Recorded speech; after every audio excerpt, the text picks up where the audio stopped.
দেখো বন্ধুরা, একটুখানি বসেছিলাম আজকে সন্ধ্যাবেলা একটু কাজে। সন্ধ্যাবেলা ঠিক নয়, রাত্রিবেলাই বলতে পারো, কারণ এখন সব তুলবো, তুলে তারপরে শুতে চলে যাব। তো আগের দিন খানিকটা করে রেখেছিলাম, আজকে একটু করলাম, একটু একটু করে করছি, খুব একটা টাইম পাই না বসার আমি। আর ক্লে জুয়েলারি বলতে পারো ফার্স্ট টাইম আমি ট্রাই করছি। এটা দেখো, একটা ইয়াররিংস বানিয়েছি ক্লে দিয়ে, কেমন হয়েছে জানাবে অবশ্যই। এই যাচ্ছে হচ্ছে ইয়াররিংসটা, দেখো ভীষণ সুন্দর, ব্ল্যাক কালারের মধ্যে শিউলি ফুলের ডিজাইন করেছি এটা, ঠিক আছে। এটা যাচ্ছে একটা ইয়াররিংস, কেমন হয়েছে জানিও।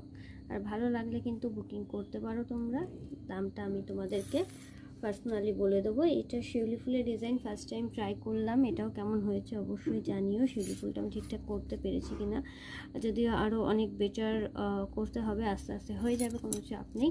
তো ফার্স্ট টাইম যেহেতু, তো এরকম একটু হয়েছে, তবে একেবারে কিন্তু খারাপ হয়নি আমার যা মনে হচ্ছে। আর এটা বানাচ্ছি একটা কাস্টমাইজ রাখি, তো তোমরাও কিন্তু কাস্টমাইজ রাখি তোমাদের দাদা ভাই যেই থাকুক না কেন, অনেকে গোপালকে রাখি পরায়, তো তোমরাও কিন্তু সেরকম নাম লিখিয়ে কাস্টমাইজ করিয়ে নিতে পারো রাখি। তো এটার এখনও দড়িটা লাগানো হয়নি, সুতোটা লাগিয়ে দেবো, জাস্ট বেসটা তৈরি করেছি, ঠিক আছে। এরকম কাস্টমাইজ রাখি তোমরা বানাতে পারো। তো রাখি আর বেশি দিন বাকি নেই, একটু আগে থাকতে অর্ডার দেবে। আর রাখির দাম কীরকম হবে সেটাও কিন্তু তোমাদেরকে আমি পার্সোনালি সমস্তটাই বলে দেবো। চলো আজকের মতন ভিডিওটা এইটুকুই। রাখির অর্ডার কিন্তু নেওয়া শুরু হয়ে গেছে, তোমরা কিন্তু ঝাঁটাঝাট করে রাখির অর্ডারগুলো দিয়ে দিও। চলো টাটা।